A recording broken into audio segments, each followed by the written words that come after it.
नमस्कार, very good morning. बहुत बहुत स्वागत है आपका। आप देख रहे हैं एबीपी न्यूज और आपके साथ हूं मैं दीपा बाफिला। सबसे पहले आप सभी को होली की ढेरों शुभकामनाएं। आगे बढ़ते हैं और बात सबसे पहले लोकसभा चुनाव की करते हैं। देखिए, लोकसभा चुनाव में उत्तर प्रदेश देश की दिशा तय करता है। सबसे बड़ा सूबा है लोकसभा सीटों के लिहाज से। दिल्ली की सत्ता तक जाने वाला राजमार्ग यूपी से होकर ही गुजरता है। उत्तर प्रदेश में लोकसभा की 80 सीटें हैं। एनडीए 80 सीटों पर जीत हासिल करने के लिए जोर लगा रहा है। बीजेपी अब तक 64 सीटों पर प्रत्याशी उतार चुकी है। समाजवादी पार्टी ने भी 40 से ज्यादा सीटों पर अपने चेहरे घोषित कर दिए। अब मायावती ने भी 25 उम्मीदवारों की लिस्ट जारी कर दी है। पश्चिमी उत्तर प्रदेश की सभी मुस्लिम वोटर वाली सीटों पर मुस्लिम कैंडिडेट को चुनावी मैदान में उतारा गया है। अब सवाल यह है कि इसके मायने आखिर हैं क्या? वेस्ट यूपी में बीएसपी किसका गेम बिगाड़ सकती है, या फिर क्या हाथी की चाल एनडीए और इंडिया अलायंस दोनों को ही दर्द देगी? हर सवाल का संपूर्ण विश्लेषण के साथ जवाब देती हमारी ये रिपोर्ट आपको जरूर देखनी चाहिए।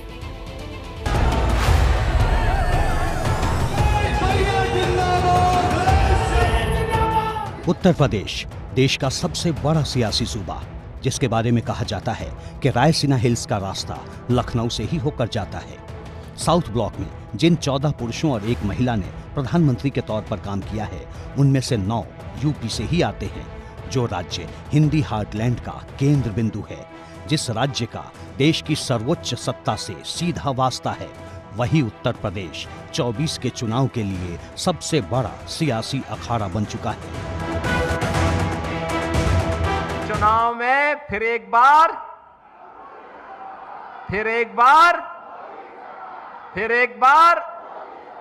मोदी सरकार, और अब की बार 400 पार। तो आप सुन नहीं पा रहे ढंग से। वो 400 पार नहीं कह रहे हैं, वो कह रहे हैं 400 हार। लोकसभा की 80 सीटों के लिहाज से यूपी देश का सबसे बड़ा सियासी सूबा है। कमल वाली पार्टी कहती है कि 80 की 80 सीटें जीतेंगे। साइकिल वाले समाजवादियों के अपने दावे हैं, लेकिन इन सब के बीच हाथी ने भी अपनी चाल चल दी है। मायावती ने यूपी के लिए पहली लिस्ट जारी कर दी है। बीएसपी की पहली लिस्ट में 16 उम्मीदवारों के नाम हैं, इनमें 7 मुस्लिम उम्मीदवार हैं। मायावती वेस्ट यूपी में किसका खेल बिगाड़ेंगी? बीएसपी के मुस्लिम कैंडिडेट के मायने क्या हैं? इन सवालों का जवाब जानेंगे, लेकिन पहले उन 7 चेहरों को जान लीजिए जिन्हें मायावती ने यूपी में हाथी की रफ्तार बरकरार रखने की जिम्मेदारी सौंपी है।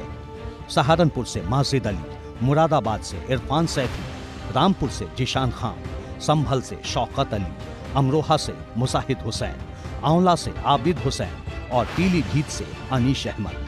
ये वो 7 मुस्लिम चेहरे हैं जिन्हें बीएसपी की तरफ से उम्मीदवार बनाया गया है। सबसे पहले बात सहारनपुर की। सहारनपुर सीट पर बीएसपी का कब्जा है।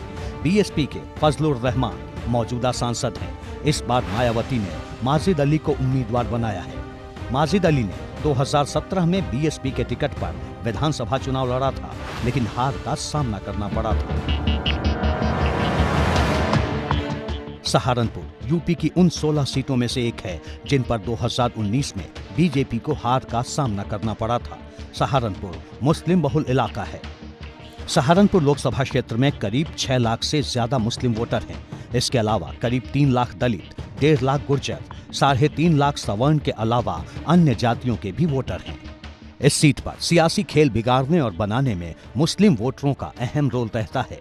यही वजह है कि 2019 के लोकसभा चुनाव में सहारनपुर से बसपा के हाजी फजलुर रहमान ने जीत हासिल की थी, लेकिन वो 5 साल पहले की बात है।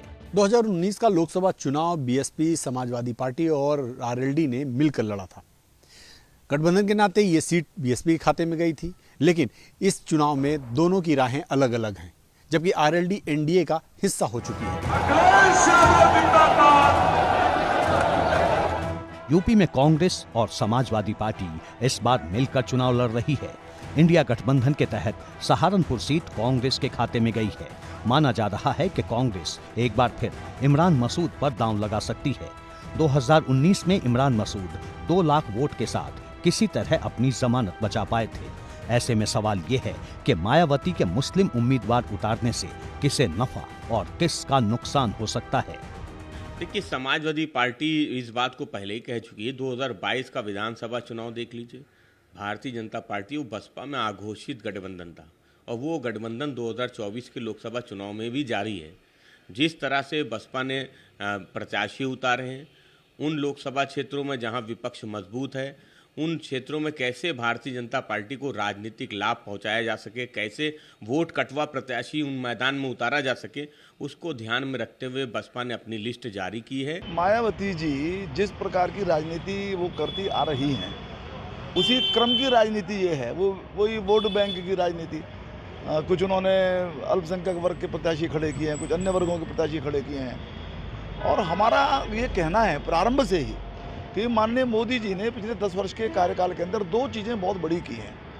एक तो राजनीति का जो अपना घर भरने का जो एक स्वभाव बना हुआ था, उपभोग का स्वभाव बना हुआ था, उसको बदल के उन्होंने राजनीति को सेवा के साथ जोड़ा है, सत्ता को सेवा के साथ जोड़ा है और उसके परिणाम भी नज़र आ रहे हैं। और दूसरा उन्होंने ये किया है, जो बहुत बड़ा काम हुआ है, कि वोट बैंकिंग की राजनीति को उन्होंने सबका साथ सबका विकास के माध्यम से उसको ध्वस्त किया है। उसके परिणाम भी दिख रहे हैं। आज सभी वर्गों के अंदर, सभी क्षेत्रों के अंदर भारतीय जनता पार्टी को आशीर्वाद प्राप्त हो रहा है और इसलिए वो अपना काम कर रहे हैं। मायावती जी हों या अखिलेश जी हों या अन्य कोई दल हों, हम अपने हिसाब से, अपने सोच के अनुसार, अपने संकल्प के अनुसार हम अपनी राजनीति कर रहे हैं। बीएसपी के विरोधी भले ही इसे पार्टी का अंदरूनी मामला बताएं, लेकिन वेस्ट यूपी के मुस्लिम वोटर पर बीएसपी के साथ ही समाजवादी पार्टी की भी मजबूत पकड़ रही है। ऐसे में मायावती के मुस्लिम उम्मीदवार को मैदान में उतारने के फैसले से असर पड़ना तय है। बहुजन समाज पार्टी ने मजबूत मुस्लिम नेताओं को टिकट देके कहीं न कहीं सपा और कांग्रेस के लिए इस चुनाव में चुनौती खड़ी कर दी है। और जिस तरीके से बसपा उत्तर प्रदेश में चुनाव लड़ रही है, उससे साफ है कि इंडिया गठबंधन को एनडी गठबंधन से ज्यादा बहुजन समाज पार्टी से नुकसान का खतरा लग रहा है। इसीलिए कांग्रेस की तरफ से हर संभव प्रयास किया गया कि इंडिया गठबंधन के ब्लॉक में बहुजन समाज पार्टी भी शामिल हो जाए, लेकिन मायावती ने अकेला चलो की नीति अपनाकर साफ कर दिया कि वो सपा और कांग्रेस के साथ नहीं जाएगी। सवाल ये है कि क्या बीजेपी को इसका फायदा हो सकता है? जवाब ऐसे समझिए। 2019 में बीजेपी जिन सीटों पर हारी थी, उनमें बिजनौर, अमरोहा, मुरादाबाद, संभल, रायबरेली, घोसी, लालगंज, जौनपुर, अंबेडकर नगर, गाजीपुर, श्रावस्ती, मैनपुरी, सहारनपुर, आजमगढ़, रामपुर और नगीना, इन 16 सीटों पर उसे हार मिली थी। इनमें से 10 सीटें बीएसपी, 5 सीटें समाजवादी पार्टी और 1 सीट पर कांग्रेस ने जीत दर्ज की थी। इनमें से गाजीपुर, मऊ की घोसी, आजमगढ़, लालगंज और जौनपुर लोकसभा सीटें पूर्वांचल में हैं, जबकि बिजनौर, अमरोहा, मुरादाबाद, संभल, रामपुर और सहारनपुर सीटें पश्चिमी यूपी में हैं। इन सभी सीटों पर मुस्लिम वोटर निर्णायक माने जाते हैं और बीएसपी ने इन 6 सीटों पर मुस्लिम उम्मीदवार ही मैदान में उतारे हैं। कांग्रेस बीएसपी को इंडिया गठबंधन का हिस्सा बनाना चाहती थी, लेकिन मायावती शुरू से ही कहती रही कि वो किसी भी गठबंधन में शामिल नहीं होंगी। सवाल ये उठता है कि बीएसपी अकेले चुनाव लड़कर भारतीय जनता पार्टी और समाजवादी पार्टी को कितनी टक्कर दे पाएगी। इस सवाल का जवाब जानने के लिए बीएसपी की राजनीति के पन्ने पलटने होंगे। 2014 में मायावती ने अकेले चुनाव लड़ा था, लोकसभा में एक भी सीट जीत नहीं पाई। 2019 में बीएसपी, समाजवादी पार्टी और आरएलडी का गठबंधन था। बीएसपी को 10 सीटें हासिल हुई थी, लेकिन 2024 में बीएसपी विरोधियों के लिए कितनी बड़ी चुनौती साबित हो सकती है, इसे ऐसे समझिए। मुरादाबाद से बीएसपी ने इरफान सैफी को उतारा है। इस सीट से समाजवादी पार्टी के एसटी हसन सांसद हैं। अमरोहा में मायावती ने मुजाहिद हुसैन को प्रत्याशी बनाया है। पिछली बार ये सीट बीएसपी ने ही जीती थी और इस बार समाजवादी पार्टी ने ये सीट कांग्रेस को दी है। यहाँ से सांसद चुने गए दानिश अली कांग्रेस में शामिल हो गए हैं। कांग्रेस ने उन्हीं को टिकट दिया है। आंवला से बीएसपी ने सैयद आबिद को उतारा है, जबकि समाजवादी पार्टी यहाँ से पूर्व विधायक नीरज मौर्य को उतार चुकी है। यानी दोनों पार्टियों ने अलग अलग समुदाय के प्रत्याशी उतारे हैं। कन्नौज से अखिलेश यादव के चुनाव लड़ने की चर्चा है और यहाँ से बीएसपी ने मुस्लिम प्रत्याशी उतारा है। ये भी अपने आप में एक अलग संकेत देता है। इसी तरह पीलीभीत, जो वरुण गांधी की सीट है, यहाँ से समाजवादी पार्टी ने भगवत शरण गंगवार को प्रत्याशी बनाया है। और बीएसपी ने मुस्लिम समाज के अनीश अहमद खान को उम्मीदवार बनाया है।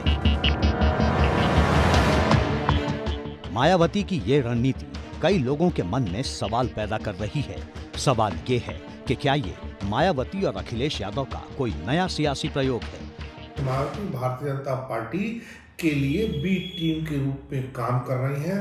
अब सोचिए कि उन्होंने सहारनपुर में उम्मीदवार अल्पसंख्यक दिया है, रामपुर में अल्पसंख्यक दिया है, पीलीभीत में अल्पसंख्यक दिया है। ये सारी सीटें ऐसी हैं जिनमें अगर अल्पसंख्यक थोड़े थोड़े वोट भी काटेगा तो वह सीट भारतीय जनता पार्टी के लिए आसान हो जाएगी। वैसे समाजवादी पार्टी और कांग्रेस के लिए राहत इतनी है कि पिछले कुछ सालों के दौरान यूपी में बीएसपी का वोट शेयर लगातार गिरता रहा है। 2009 के लोकसभा चुनाव में बीएसपी को 27.4% वोट मिले थे। 2014 में ये घटकर 19.8% पर पहुंच गया। 2019 में समाजवादी पार्टी और आरएलडी से गठबंधन के बावजूद बीएसपी को 19.4% वोट मिले। इसके अलावा 2022 में हुए विधानसभा चुनाव में बीएसपी को तगड़ा झटका लगा। बीएसपी का वोट शेयर घटकर 12.8% तक पहुंच गया था। मौजूदा वक्त में बीएसपी के पास सिर्फ एक विधायक है और 2019 में जीते सांसदों का भी मोह भंग हो रहा है। कई सांसद बीएसपी छोड़ चुके हैं। बावजूद इसके मायावती के पास यूपी के 22% दलितों का वोट बैंक है, जिसे बीजेपी, समाजवादी पार्टी, कांग्रेस और चंद्रशेखर आजाद तक अपने पाले में करना चाहते हैं। यूपी का 22% दलित समाज दो हिस्सों में बटा है। एक जाटव जिनकी आबादी करीब 12% है और दूसरा गैर जाटव जो 10% है। मायावती जाटव समुदाय से आती हैं, जिसे बीएसपी का हार्डकोर वोटर माना जाता है।